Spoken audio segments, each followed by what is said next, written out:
రామచంద్ర రెడ్డి గారు ఇప్పుడు రాహుల్ గాంధీ గారు చెప్తున్న లెక్కల ప్రకారం చూస్తే దొంగ ఓట్లు పడి ఉంటే, అంటే దొంగ ఓట్లు చాలా నియోజకవర్గాల్లో దాదాపు 1,00,000 ఓట్లు కూడా దొంగ ఓట్లు పడ్డాయి అనేది రాహుల్ గాంధీ చెప్తున్న పరిస్థితి. ఆంధ్రప్రదేశ్లో కూడా జగన్మోహన్ రెడ్డి గారు ఓడిపోయిన తర్వాత వైఎస్ఆర్సీపీ పెద్ద ఎత్తున ప్రచారం చేసింది, ఈవీఎంలు ట్యాంపరింగ్ జరిగాయి, దొంగ ఓట్లు పడ్డాయి, ఇలాంటి క్యాంపెయిన్ ఎక్కువగా చేసింది ఓడిపోయిన తర్వాత. దొంగ ఓట్లు పడి ఉంటే ఏపీలో జగన్ ఎన్ని సీట్లలో ఓడిపోయారని భావిస్తున్నారు?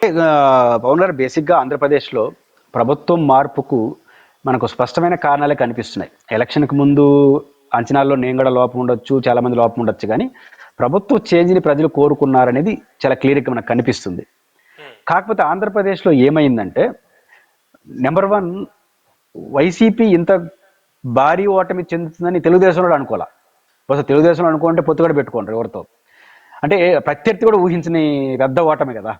పైపెచ్చి పవన్ కళ్యాణ్ గారు 21-27 గెలిపోవడం, బీజేపీ వాళ్ళు ఏడపోటీ చేసి ఆడ గెలిచిపోవడం, ఒక్కొక్కరు 60,000, 50,000, 70,000 మెజారిటీతో గెలిచిన తర్వాత ఓటమిని అందరూ యాక్సెప్ట్ చేశారు, కానీ ఇంత భారీ ఓటమిని ఊహించలేదు, ప్రజలు ఊహించలేదు. 90+.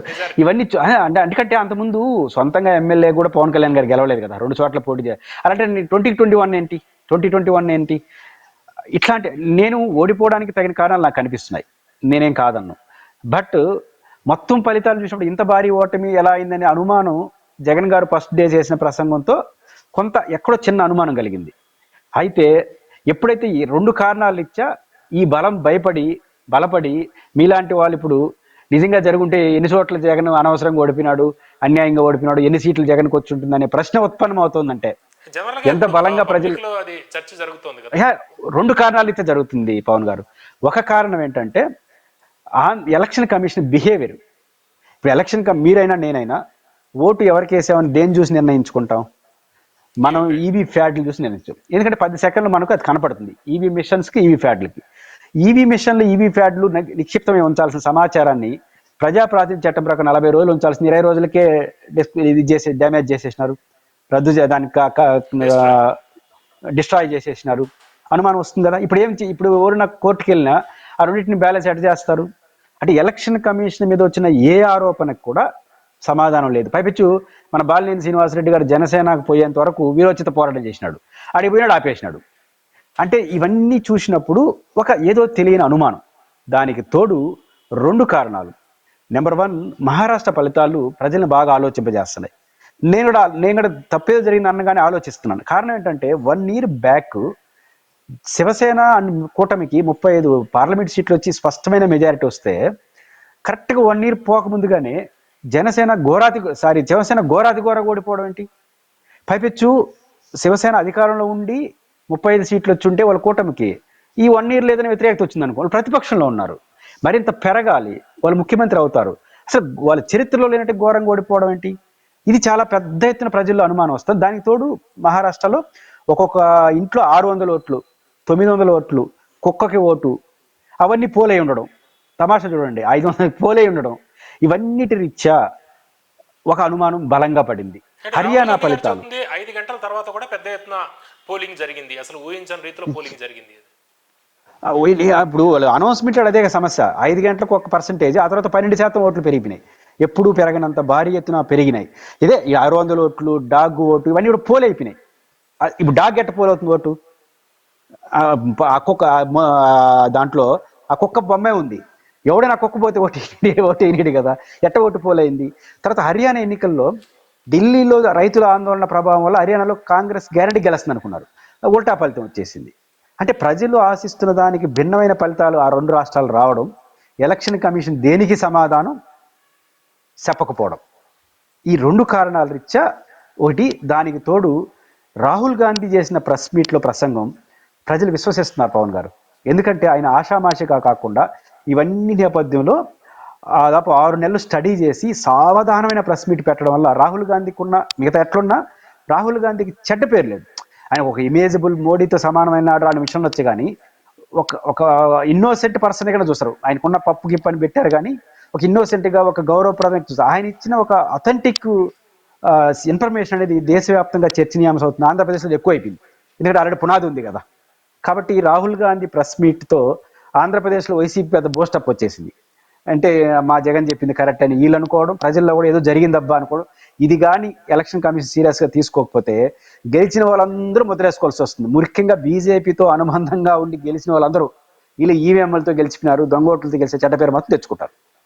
సోషల్ మీడియాలో కొంత చర్చ జరుగుతుంది ఏంటంటే ఏపీలో జగన్మోహన్ రెడ్డి గారు ఓడిపోవడం, ఇది కూడా ఇక్కడ ఈవీఎంల ట్యాంపరింగ్ ఇవన్నీ కూడా తెర మీదకి వచ్చాయి కాబట్టి ఇది ఒక ఇన్స్పిరేషన్ రాహుల్ గాంధీకి అనేది కొంత ప్రచారం జరుగుతుంది. అవకాశం ఉందా? ఖచ్చితంగా. ఎందుకంటే జగన్ ఓటమిని నేను జగన్ గారు ఎన్నికల ముందు సాధారణ మెజారిటీ వస్తుంది అనుకున్నాను పవన్ గారు, ఫ్రాంక్గా చెప్పాలంటే జగన్ గారికి. అయితే ఎన్నికల్లో జరిగిన తర్వాత రిజల్ట్స్ వచ్చే ముందు చిన్న డౌట్ అయితే వచ్చింది. ఓడిపోతారు అనుకోలేదని డౌట్ వచ్చింది. ఎన్నికల ఫలితాలు సాంద్రంగా పరిశీలించిన తర్వాత విలేజ్లో తిరిగిన తర్వాత ఓటమికి తగిన కారణాలు ఉన్నాయి అని నేను అనుకున్నా. ఇప్పుడు కూడా అదే అభిప్రాయంతో ఉన్నాను. బట్ నేను చెప్పినటువంటి ఈ భారీ మెజారిటీలు 21కు 21, 60,000, 70, అందుకే బీజేపీ కూడా గెలిచిపోవడం. అంటే బీజేపీ మీద నాకేం వ్యతిరేకత లేదు, కానీ వాళ్ళకున్న స్ట్రెంత్ రీత్యా ఇవన్నీ చూసినప్పుడు నిస్సందేహంగా సంథింగ్ ఈజ్ రాంగ్ అనేది ప్రజల్లో ఉంది. దాన్ని జగన్ గారు ఎఫెక్టివ్ చెప్పినారు, సందర్భోచన ప్రసంగారు. ఎప్పుడైతే రాహుల్ గాంధీ గారు చూస్తాడు కదా ఏం జరుగుండొచ్చు ఈ మొత్తం వ్యవహారంలో అనేది ఆలోచించిన తర్వాత ఖచ్చితంగా రాహుల్ గాంధీకి ఆంధ్రప్రదేశ్లో దేశవ్యాప్తంగా జరిగిన పరిణామాలు కూడా ఇన్స్పిరేషన్గా ఉంటాయి. ఆయన బాగా స్టడీ చేశాడు, హర్యానా ఫలితం, మహారాష్ట్ర ఫలితంతో ఆయన ఒక నిర్ణయానికి వచ్చినట్టుగా అనుకోవాలి. అంటే పురుషోత్తం రెడ్డి గారు జనరల్గా పోలింగ్ రోజు ఈ ఎలక్షన్లో ఏమైనా మాల్ ప్రాక్టీస్ జరిగినా కూడా ఏదో కొన్ని వందల్లో, అయితే ఇక్కడ మనం కూటమి రిజల్ట్ చూస్తే చాలా వేలల్లో వచ్చాయి కదా, 10,000, 20,000, 30,000, 40,000, 90,000 దాకా వెళ్ళిపోయిన పరిస్థితి కదా. ఇంత మాల్ ప్రాక్టీస్ జరిగే అవకాశం అసలు ఉండదు కదండి. అంటే ఈ మాల్ ప్రాక్టీస్ జరిగి ఉంటే ఫలితాలు తారుమారు అయిపోయే అవకాశం ఉందని మీరు భావిస్తున్నారా? మాల్ ప్రాక్టీస్తో మొత్తం ఫలితాలు వచ్చాయని నేను అన్నాను. బట్ మాల్ ప్రాక్టీస్ని జనం విశ్వసిస్తున్నారు. నా 2 పాయింట్లు ఉన్నాయి ఇక్కడ. నేనైతే ఓటమికి తగిన కారణాలు ఉంటాయనుకుంటున్నాను.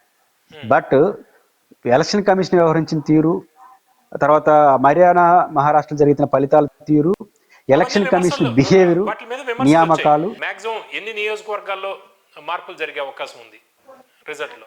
నేను అంటుంది గౌరవప్రదమైనటువంటి ప్రతిపక్ష హోదా వచ్చే అన్న నియోజకవర్గాల్లో ఉంటాయని అనుకుంటున్నాను ఇట్లాంటివి జరుగుంటే. కరెక్ట్గా ఊహించలేము. ఇప్పుడు కేతిరెడ్డి గారు ఆడ బీజేపీ అభ్యర్థి,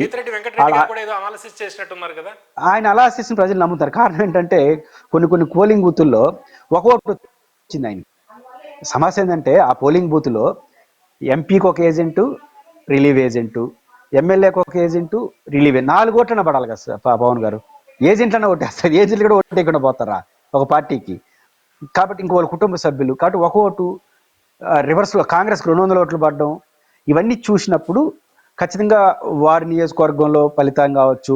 ఇంకా అక్కడక్కడ కొన్ని నియోజకవర్గాలు చూసినప్పుడు నేను అనుకుంటుంది బిలో 50 నియోజకవర్గాల్లో వైసీపీకి ఒక ఛాన్స్ ఉండేదేమో. ఈ మాల్ ప్రాక్టీస్లు కానీ జరగకుండా ఉంటే గౌరవప్రదమైన ప్రతిపక్ష హోదా అయితే లభించుండేదని అనిపిస్తుంది. నేను కాసు అంటే మీకు 200 ఓట్లు, నాకు 150 ఓట్లు వస్తే ఒప్పుకుంటా.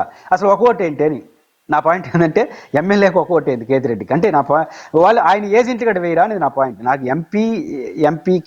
ఎంపీ రిలీవ్ ఏజెంట్కి రెండింటిని కూడా ఎమ్మెల్యేనే పెడతాడు. మనం గ్రామాల బూతుల్లో ఎమ్మెల్యే గది ఇస్తారు ఎంపీ అభ్యర్థులు, వాళ్ళు ఏమంటారు 7 నియోజకవర్గాలు.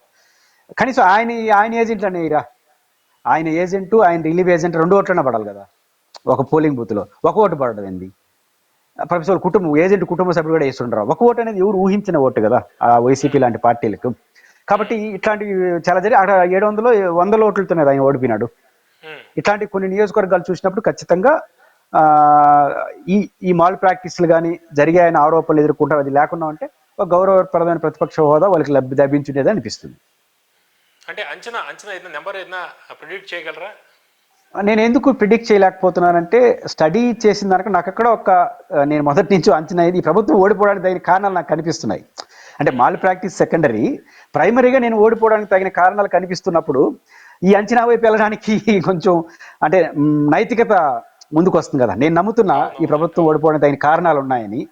అలాంటప్పుడు ఈ జరుగుతున్న ప్రచార ఆధారంగా చేసుకుని ఒక 70 సీట్లు వైసీపీ ఓడిపోయిండొచ్చు అనే అంచనాకు రాలేకపోతున్నా. అది నా మేజర్ ప్రాబ్లం. ఓకే, అంటే గౌరవంగా ఉండేది, ఓడిపోయిన గౌరవప్రదమైన ప్రతిపక్ష హోదా లభించుండేది అనిపిస్తుంది.